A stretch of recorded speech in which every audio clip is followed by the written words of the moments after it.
Dubai, 60 years ago, was empty desert and pearl divers. Today it has the world's tallest building, an indoor ski slope, and artificial islands shaped like palm trees. This is the most expensive urban gamble in human history. In the 1960s, Sheikh Rashid struck oil, but his son Sheikh Mohammed made the real bet. Oil would run out, so he pivoted an entire economy toward tourism, finance, and real estate spectacle. Over $400 billion has poured into infrastructure since 2000. Population exploded from 183,000 to 3.6 million in 2 generations. They built the Burj Khalifa, 828 meters of steel and glass rising from sand dunes where camels wandered within your parents' lifetime. The Marina District packs 120,000 residents into glittering towers, but step outside in July and 50 degrees Celsius heat hits you like opening an industrial oven. The city's answer to everything is air conditioning, burning enough energy to power small nations while promising sustainability. Property developers promised sustainable desert living while constructing ski slopes under artificial snow. Dubai proved you can build a world-class skyline from absolutely nothing with enough money, ambition, and air conditioning. Whether any of it survives when the money model shifts is the $400 billion question nobody in the room wants to answer.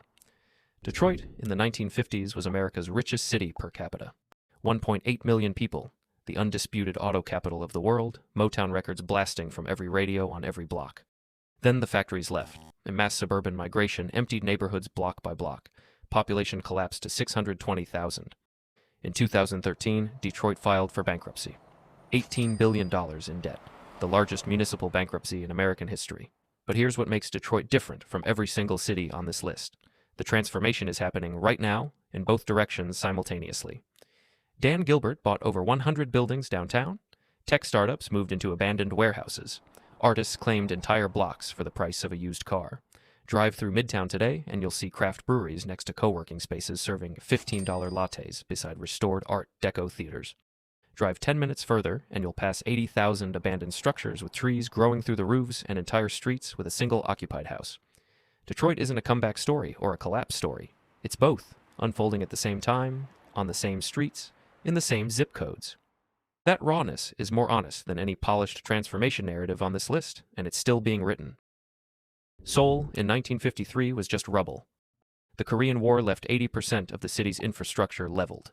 GDP per capita was $67, lower than most of sub-Saharan Africa at the time. Let that number sink in for a second. $67 per person per year. Today, Seoul anchors one of the top 5 largest metropolitan economies on Earth. Samsung, Hyundai, LG. Corporate empires worth hundreds of billions, all born from a nation that had literally nothing 70 years ago. Gangnam was rice paddies in the 1970s. Now it's $25,000 per square meter real estate and a global cultural reference thanks to one song that you definitely heard whether you wanted to or not.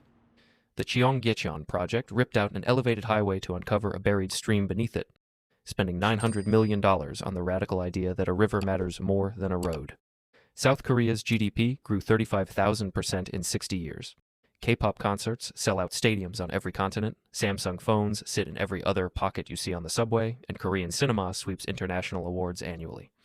No country in modern history has transformed this fast across this many dimensions at once. Shenzhen will break your brain entirely if Seoul impressed you. In 1980, it was a fishing village.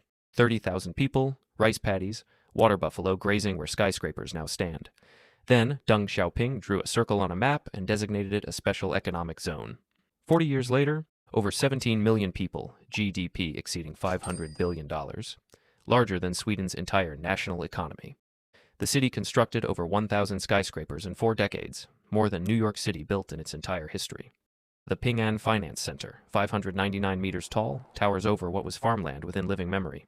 Tencent, Huawei, DJI, BYD, all headquartered in a place that didn't have paved roads when your parents were born.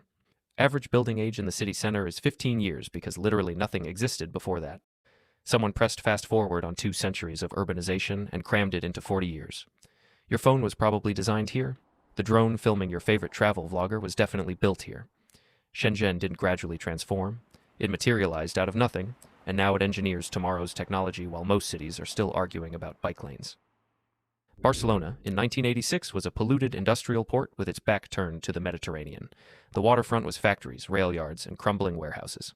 Then the 1992 Olympics arrived, and the city made a decision that changed everything. They spent $8 billion to literally rotate Barcelona toward the ocean. They demolished entire industrial districts, opened 3 kilometers of beach that simply didn't exist before, constructed the Olympic Village, and created the Port Vell waterfront from scratch. Tourism jumped from 1.7 million visitors in 1990 to over 12 million today. Gaudi's Sagrada Familia, still under construction for over 140 years, became Spain's most visited monument, proof that sometimes unfinished is more magnetic than complete. Now the Superblock program is reclaiming streets from cars, turning traffic intersections into playgrounds and community gardens. Barcelona proved that one mega event paired with genuine urban vision can completely rewrite a city's identity in under a decade, and the residents actually got better lives out of it, not just tourists. Drop a comment. Which transformation so far shocked you the most? Because the next one is a city most people couldn't find on a map. Rotterdam saw its entire city center completely destroyed in 1940.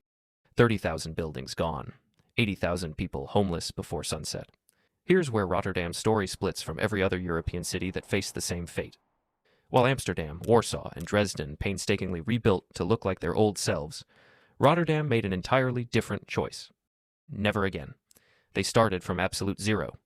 The result is Europe's most architecturally daring city, and it's not even close. Cube houses tilted at 45 degrees that shouldn't function as homes but absolutely do. The Markthal, a horseshoe-shaped apartment building wrapped around a cathedral-sized food market painted with the world's largest artwork. The Erasmus Bridge slicing the skyline like a harp string over the Maas River. De Rotterdam, Rem Koolhaas's vertical city concept, stacking offices, apartments, and a hotel into one massive interconnected block. No other city in Europe looks remotely like this because no other city had both the necessity and the sheer courage to abandon its entire architectural past. Rotterdam turned its worst 15 minutes into its greatest creative identity. Sometimes losing everything is the only way to build something truly original. Medellín recorded one of the highest crime rates on Earth in 1991. Organized crime syndicates controlled entire neighborhoods. No tourist came anywhere near this city. Fast forward to 2013. Medellín wins the Most Innovative City in the World award, beating New York and Tel Aviv. What on earth happened? Cable cars. The metro cable system connected hillside comunas to the city center for the first time in history, giving thousands of isolated residents direct access to jobs, schools, and hospitals they physically couldn't reach before. Library parks with world-class architecture replaced dangerous territories. Outdoor escalators were engineered into the steepest hillsides so residents could actually leave their neighborhoods. The violent crime rate dropped 95%. International architects now fly in from every continent to study what they call social urbanism, the principle that infrastructure should reach the people who need it most, not just the people who can pay for it. The city once synonymous with violence became the world's textbook for urban redemption. That's not a renovation project, that's a resurrection. Singapore was expelled from Malaysia in 1965. Picture it, a tiny island with no natural resources, no military, 1.9 million people, and open sewage running through the streets. Lee Kuan Yew had essentially nothing to build with. Today, $80,000 GDP per capita, higher than the United States. Changi Airport voted the world's best 12 consecutive years, a port handling 20% of all global container shipping. Public housing so thoughtfully designed that 80% of citizens live in it by choice, not necessity. The entire Marina Bay district was open ocean 40 years ago. They constructed the land first, then built a world-famous skyline on top of land that didn't exist. Gardens by the Bay grows 1.5 million plants on reclaimed ground in a country with zero farmland. Every transformation on this list is remarkable in its own right. Seoul's is the fastest. Shenzhen's is the most massive. Medellín's is the most emotional. But Singapore's is the most complete because it didn't just change one thing, it changed everything at once. A fishing village with nothing became the most functional city-state on Earth in a single generation. That's not just urban transformation. That's what happens when planning becomes national philosophy. Every city on this list rewrote its own story from scratch. The only question left is, what is your city rewriting right now?